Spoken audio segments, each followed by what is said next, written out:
It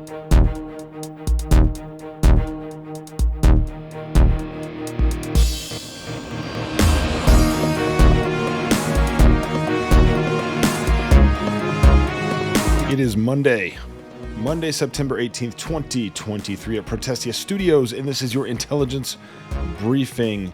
Hope you are having a good beginning of your week thus far. You can go over to Protestia.com for all the latest in Christian polemics and discernment news from all over the interwebs, the good, the bad, and the ugly, and the downright hilarious, I guess. We bring it all to you here at Protestia.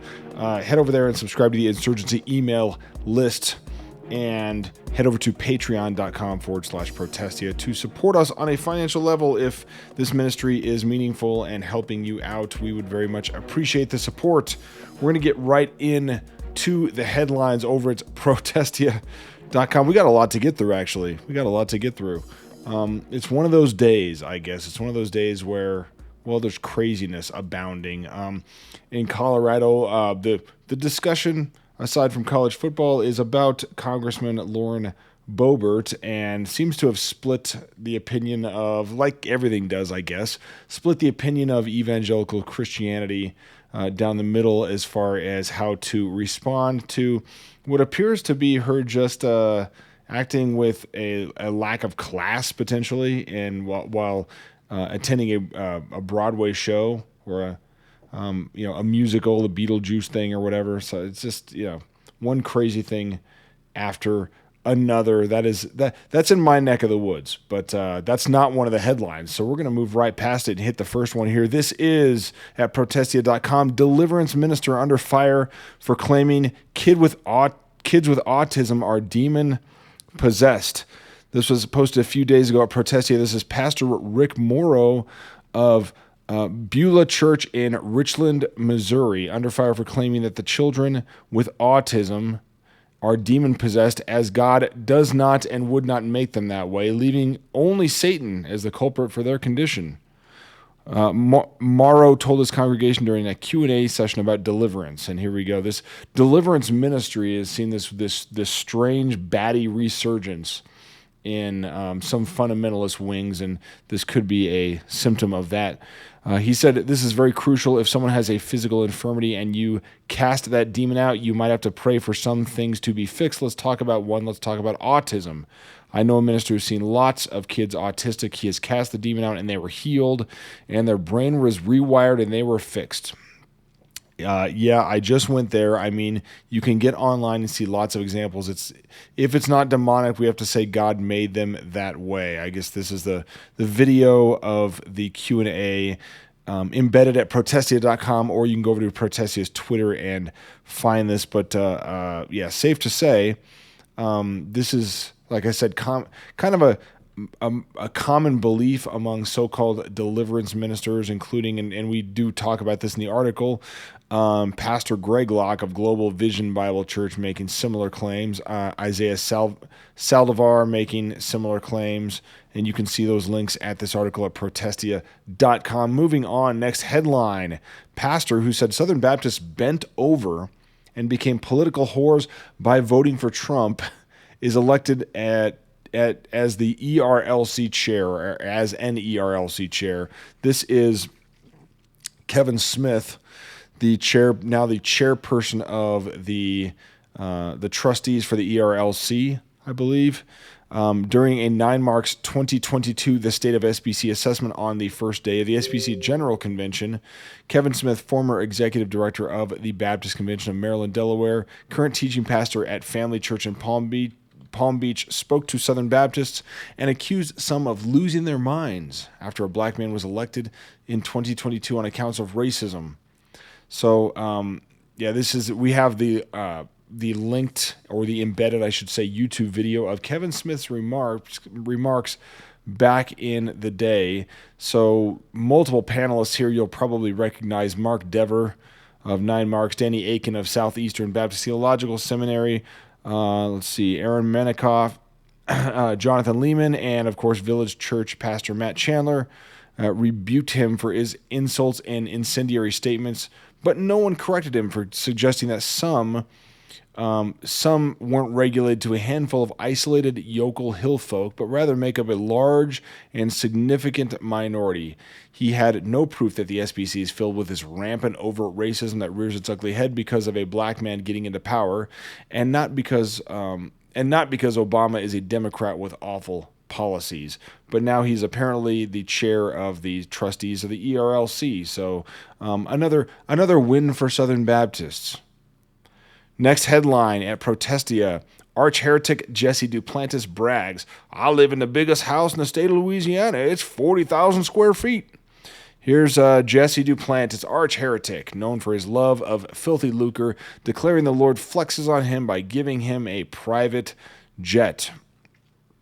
So let's see over here if we have the video. And this might be, if I'm reading this article correctly, from about 10 years ago.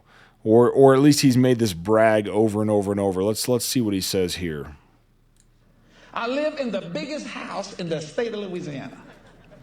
I have the biggest house of any preacher in America. I don't mean that arrogantly or pridefully. Really? I have a name in my house, La Maison de Rêve, the house of dream. Even. You like going with the wind? My house. Even the internet doesn't want to hear Jesse Duplantis.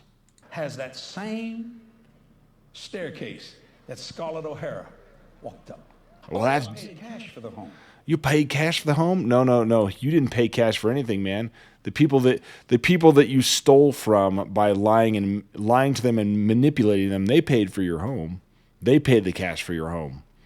Head over to Protestia or the Protestia Twitter account to see the rest of the arch-heretic Jesse Duplantis bragging to his fooled and sinned against and yet responsible for their own support of him congregation that he says this to. Next headline at Protestia. California admits failure, finally ends travel ban to pro-life states. This is a curated post from Life News, but some of you will remember a few years ago, 2018, California, the state of California, banned official travel for state government employees to Oklahoma because of its conservative laws, and I guess they've quietly removed that restriction since it was ridiculous and a silly leftist virtue signal. An Illinois Democrat lawmaker had similar laws. My own state of Colorado and the liberals here had banned state employee travel to Alabama after it passed pro-life legislation. And apparently California has removed their ban. I don't know about Colorado and I don't know about Illinois just yet. There's a link at the bottom of this article to go to the original at Life News and read more on that. Next headline, Donald Trump calls 6-week heartbeat bills a terrible mistake and wants greater access to abortion. I don't know what campaign advisor told him to do this, but I would say they should probably be fired on the spot. Article reads, while Trump has never shown himself to possess a profoundly principled approach to abortion, a new interview with Meet the Press's Kristen Welker has the former president claiming he's going to come up with a solution to abortion that both pro-lifers and pro-choicers are going to like, all while criticizing 6-week heartbeat bills and those who support them.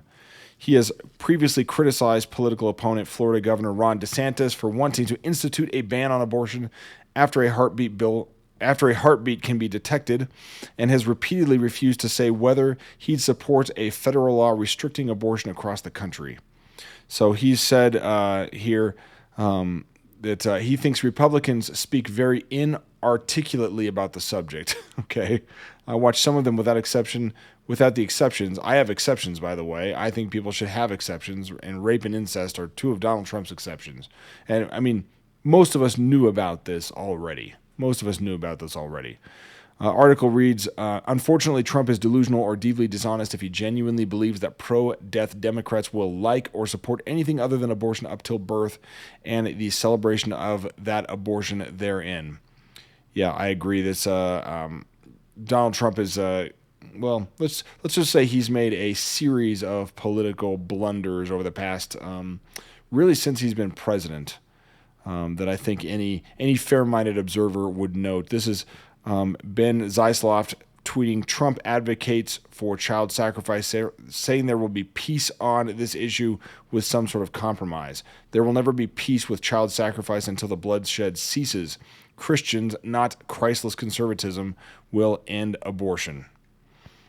Go to Protestia to read the rest of that. Next headline, related issue, abortion rates increase, apparently, even after the overturn of Roe v. Wade. This is a curated post from Republic Sentinel. Abortion levels in the United States rose significantly in the first 6 months of 2023 relative to a comparable period in 2020, according to the newly released data from the Guttmacher Institute. Some 511,000 preborn children were murdered nationwide between January and June of this year, and apparently back in 2020 it was 465,000. So this is despite the overturn of Roe v. Wade, and we can only imagine that there are...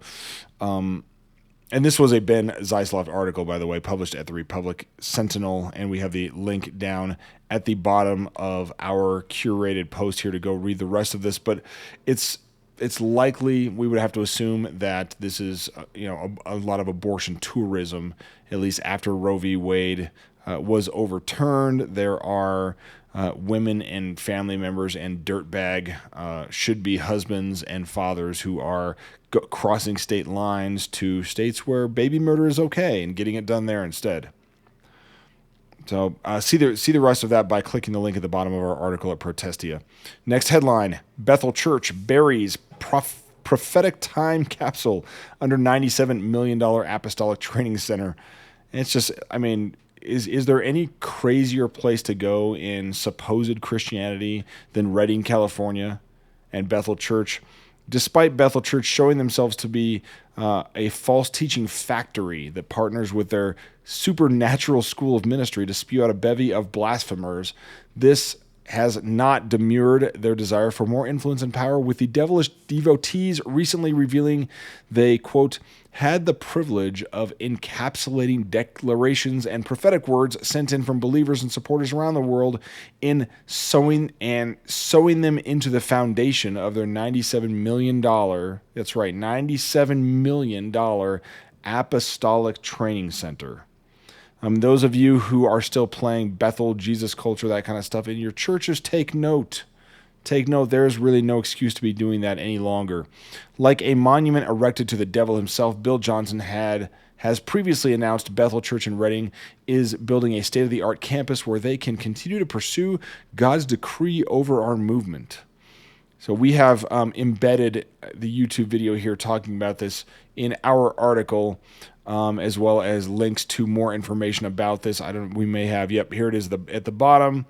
Our illustrious staff writer does this on a regular basis. For those of you unfamiliar with some of these false church movements, he provides a list of links at the bottom of the article, so you can go read more about it if you are unfamiliar with all of the shenanigans and the charismatic chaos coming out of Redding, California at the behest of Bethel Church. We'll put that in scare quotes.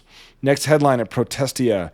You can't touch this? SBC Church. I already know what church this is before I even go look at it at this point, because they do this stuff all the time. Plays MC Hammer, Beyonce, AC/DC medley during service. So I don't know if this was recent or not, but it is, of course, Church by the Glades in Coral Springs, Florida, above and beyond all other congregations, exemplifying the use of worldly entertainment and ear-scratching techniques in the pathetic hope, and it is pathetic, of catching the attention of wayward goatlings. Known for their extravagant attempts to keep their members entertained, the 8,000-member Southern Baptist megachurch frequently features secular songs in their services, having a repertoire that includes a Beyonce song about dominatrixes, a cover of Run DMC's sleazy and sexual song Walk This Way, Kendrick Lamar's N95 cleaned up and sanitized, removing all the curse words apparently, and racial language, putting on a Willy Wonka Christmas service, and a Baby Shark mashup. So let's head over here and watch just a little bit.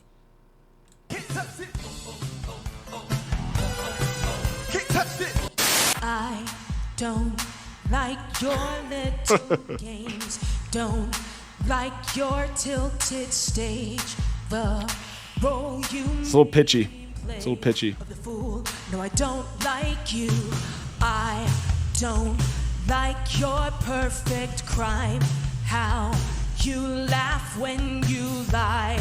You said that it was fine. Isn't cool. No, I don't like you. But I got smarter, I got harder. Okay. Time. Honey, I rose up from the grave. I do it all the time. I've got a Are those like Avengers clips in the background? Is that what's going on? Yeah. So she's the Hulk, I guess. They're like picking like old pop songs and things to go with all the different Avengers that they want to talk about in the church. made me do with what you just Sheesh. Wow. Wow. Yeah, so they got Black Panther with Back in Black Panther, I guess? I don't know. Ooh. back in black. I hit the set. What this has to do with worshiping God, your guess is as good as mine. But again, wasting time, again, sinning by making a supposed worship service about pleasing most likely lost people. We have to assume lost people because Christians wouldn't tolerate this. In the same way that a dog barks to defend its master, any Christian sitting in this congregation watching this go on and not speaking up is not defending their master at all. Next headline, last headline here for this intelligence briefing. Video proof of gold teeth miracle. Oh, the old gold tooth miracle. This is super convincing. I believe it all. Wow. The Lord is the best dentist ever. This at Protestia. This is quote unquote apostle Adrian Posse, I don't know how he pronounces it, but it should be Pose, like as in poser, is a Cuban-born pastor, quote, called to bring the movement of the glory of God to the nations through signs, wonders, miracles, healings, expulsion of demons, yada, yada, so on and so forth. He is over in Tampa Bay, Florida, apparently the House of Glory. And he's giving Bill Johnson's Bethel Church a run for its money for the most miraculous congregation, claiming that apart from the same regular old gold dust miracle Bethel is known for conjuring up, his church and in the homes of the members, gold dust, precious stone dust, diamond dust, and also precious stones and real diamonds have appeared out of nowhere. Right, I bet. So he goes to a Heaven Here event, as they call it, in Montana. He claims the Lord did the spectacular, amazing, supernatural miracle of, I guess, giving a guy a gold tooth, which is not a miracle and something that any dentist can do. And I could probably do with a little bit of training. But here he goes. I was supposed to go to the dentist about a week and a half ago, but I was getting over a cold, and I didn't want to blast anybody in the dental office, so I canceled because I couldn't chew because this hurt, this tooth hurt, and so now it doesn't hurt, and it's gold.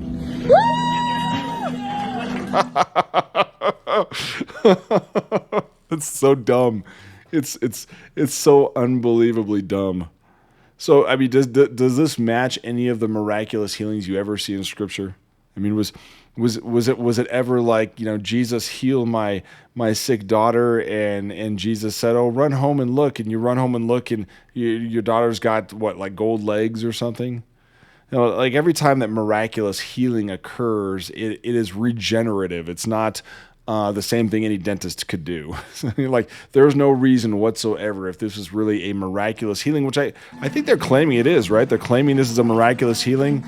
Like he's showing like regular dental work. It's regular dental work being shown and it's saying that it's some sort of miraculous healing. Dude, that's just what the dentist does.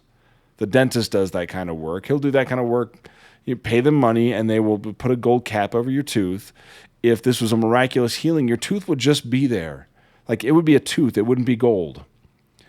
It's like, these kinds of things, I suppose, are why Protestia exists as a ministry. But honestly, it's sometimes it's just you almost have to laugh through it or be entertained because it's so bizarre, even as offensive as it really is, to dishonor the Lord this way. This is not Christian ministry, as we're seeing.